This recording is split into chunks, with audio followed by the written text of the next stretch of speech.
बिस्मिल्लाहिर्रहमानिर्रहीम। बहुत बड़ी खबर मेरे हाथ लगी है जिसमें पता चला है कि एस्टेल्वी साबका जो कप्तान है और फास्ट बॉलर भी रहे हैं मिचेल जॉनसन, जिन्होंने ये बात कही है कि मैं भारत वापस आईपीएल खेलने नहीं जा रहा, वहाँ पर सिक्योरिटी खदशात हैं।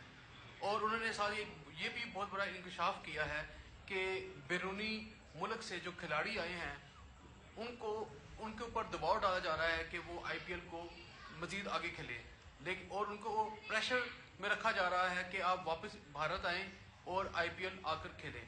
और मिचेल जॉनसन ने मजीद ये कहा कि अगर आईपीएल को मजीद आगे बढ़ाना है तो कोई और विंडो तलाश करनी पड़ेगी, यानी कि कोई और प्लेस तैयार आप लोगों को जो है वो उसका इंतखाब करना पड़ेगा। दुबई के अंदर मैच करवा सकते हैं या किसी और कंट्री के अंदर मैच करा सकते हैं, लेकिन हम भारत नहीं आएंगे। कहता अगर मुझसे अगर पूछा जाए कि आप भारत जाकर आईपीएल जो जहां रुका था वहां से आगे स्टार्ट करना चाहेंगे तो मेरा जवाब नहीं होगा।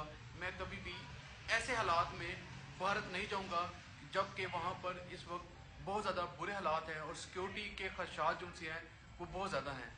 तो ये बहुत बड़ी खबर है जो आप लोगों तक पहुंचाई है, और आप स्क्रीन पे भी देख सकते हैं कि उसका बयान जो है सोशल मीडिया के ऊपर पूरे तरीके से नुमाया हुआ है।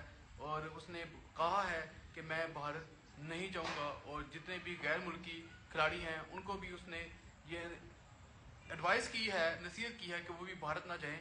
भारत के हालात इस वक्त बिल्कुल भी ठीक नहीं है।